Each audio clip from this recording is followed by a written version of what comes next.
ya,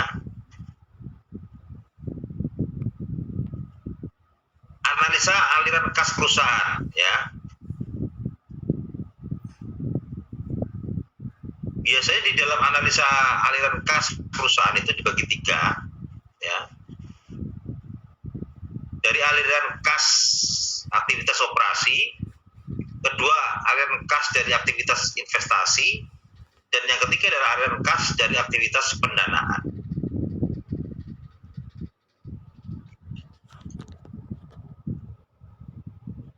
Nah, tiga-tiganya ini, ya, ini harus dipahami oleh Departemen Keuangan, ya. Oh, di dalam perusahaan ini, ya, cash flow itu, ya, bisa menunjukkan tiga perspektif ini, ya. Kalau aliran kas dari aktivitas operasi itu biasanya dipakai untuk yang berhubungan dengan produksi, penjualan produk dan jasa perusahaan. Contohnya pembayaran tunai atau kredit atas pembelian bahan baku, pembayaran gaji atau upah, atau yang lain-lainnya, biaya-biaya eksploitasi, pembayaran biaya operasi dan lain-lainnya, termasuk penyusutan dan biaya bunga dan lain-lainnya. Nah, berbeda dengan aliran kas dari aktivitas investasi, ya. Ini dihubungkan dengan pembelian, penjualan aktiva tetap maupun investasi pada bisnis lain, di mana pembelian mengakibatkan kas keluar dan transaksi penjualan menghasilkan aliran kas masuk. Misalkan pembayaran kas atas pembelian dan penjualan aktiva dan lain-lainnya. Jadi ada perbedaan, ya, itu di situ. Kita menjual aset atau membeli aset itu maksudnya pada aktivitas investasi. Nah, biasanya kalau di dalam perusahaan itu dikenal dengan CAPEX atau capital expenditure. Itu maksudnya ke dalam hal ini.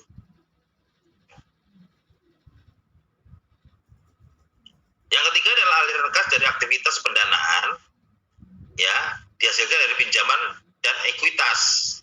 Contoh penerimaan kas, pembayaran atas hutang jangka panjang, jangka pendek, atas penerimaan atas penjualan saham, pengeluaran atas pembelian dan kembali saham dan lain-lainnya. Jadi keluar masuknya ini itu namanya aktivitas pendanaan. Nah, ini penting, ya, karena aliran kas ini juga kenapa kok bisa penting? Karena perusahaan itu, ya, day by day bisa dilihat dari sini, ya.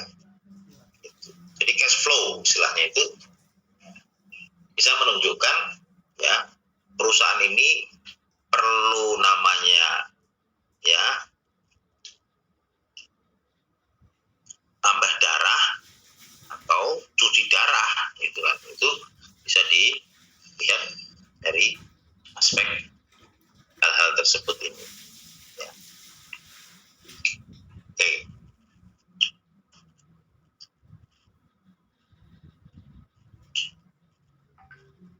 Jadi kalau sumber dan penggunaan dana itu aspeknya adalah seperti ini. Jadi sumber dana itu juga laba bersih sudah pajak, ya, penyusutan dan pembayaran non kas lainnya, atau aktivitas berkurang, utang bertambah dan penjualan saham. Beda dengan penggunaan dana itu kalau kita kondisinya rugi, penyusutan dan pembelian non kas lainnya, aktivitas bertambah, utang berkurang, pembelian kembali saham dan pembayaran dividen. Itu, ya, aspek-aspek yang biasanya ya bisa, ya, namanya penggunaan dana itu. Oke.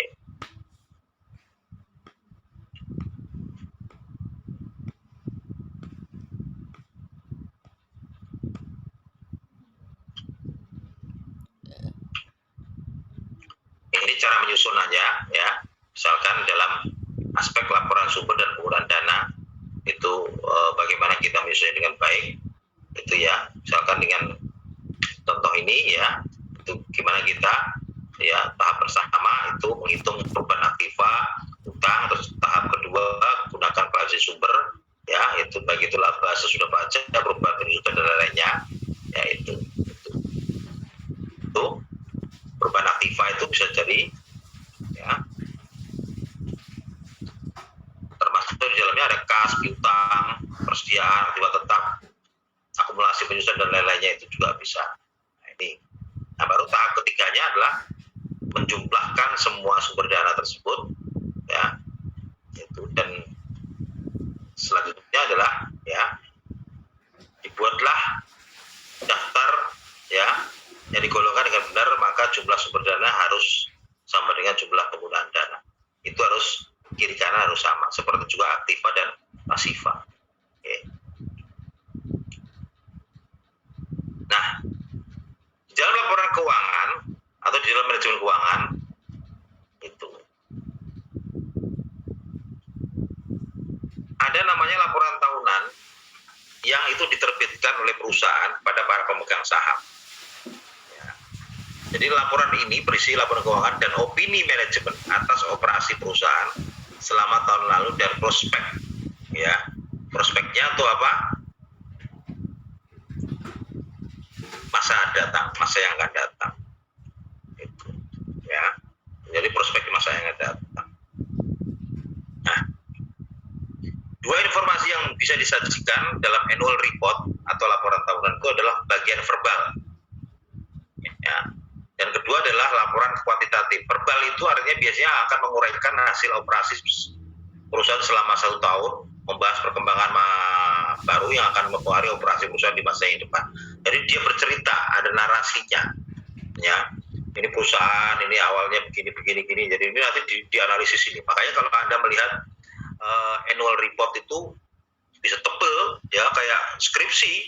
Ya kalau di perusahaan-perusahaan besar itu kayak skripsi bisa sampai ya 100 sampai 150 halaman.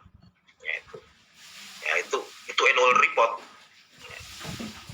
Ada yang pernah melihat laporan tahunan? Laporan tahunan itu beda dengan laporan keuangan, beda.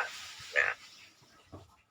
Ini artinya ini terkait dengan investasi, portofolio dan lain-lain semuanya, dikupas semuanya.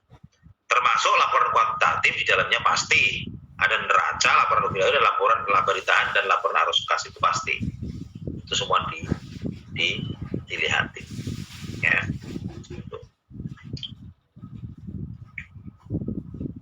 Ini contohnya ya, itu.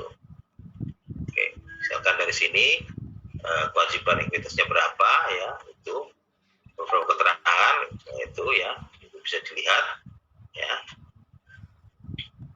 Keterangannya lagi juga ya dari kondisi tadi ya.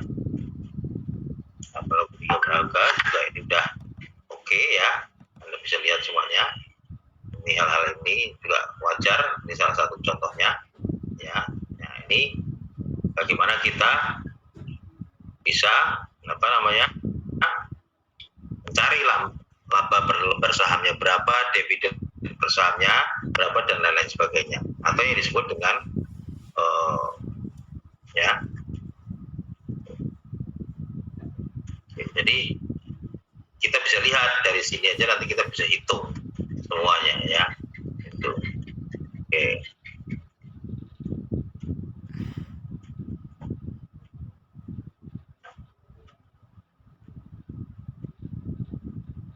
Latihannya ya. Dari bahan tersebut ya.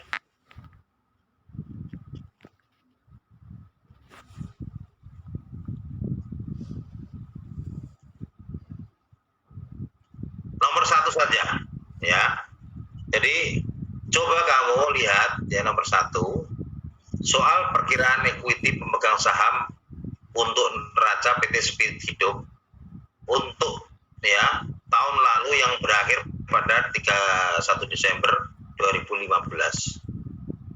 Misalkan saham biasa ya, perparnya $1 itu misalkan 1 juta US dollar, tambahan modal di store itu 4 juta ya.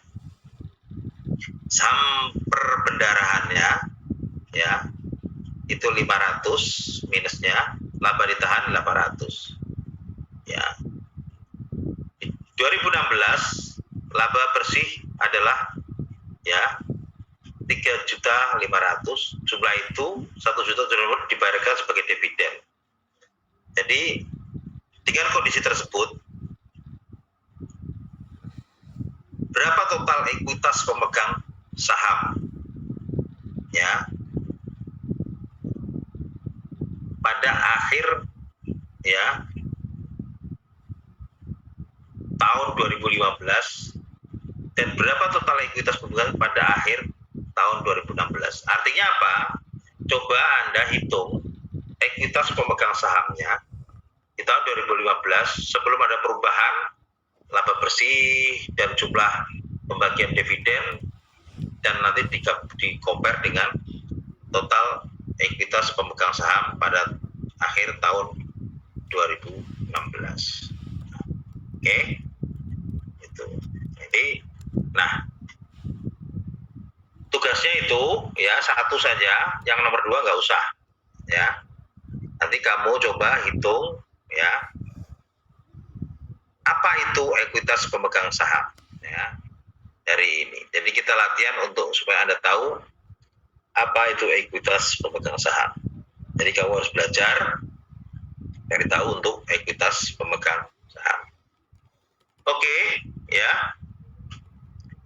Ada pertanyaan dari sini?